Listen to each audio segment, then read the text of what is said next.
দেখেন গরুর পূজা কিভাবে শুরু হয় পৃথিবীতে প্রথম, গোবৎস পূজা, গরুর বাচ্চার পূজা কিভাবে। বনি ইসরাইলের এক দুষ্ট লোক ছিল, নাম সামিরি। কি নাম? সে সবাইরে বললো তোমাদের স্বর্ণগুলো ফালাও। স্বর্ণগুলো ফেললো, বনি ইসরাইলের স্বর্ণগুলোকে গলিয়ে সে একটা গরুর বাচ্চা বানালো। গোবৎস কিসের বাচ্চা?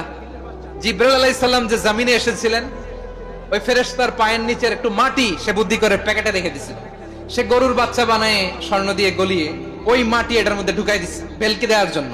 স্বর্ণ দিয়ে বানানো গোবৎস গরুর বাচ্চার গায়ে যখন সেই মাটি ছুঁড়ে দেওয়া হলো, এখন বাছুরের ভেতর থেকে ভ্যাঁ ভ্যাঁ আওয়াজ আসতেছে। কে আসতেছে? সবাই তো অবাক।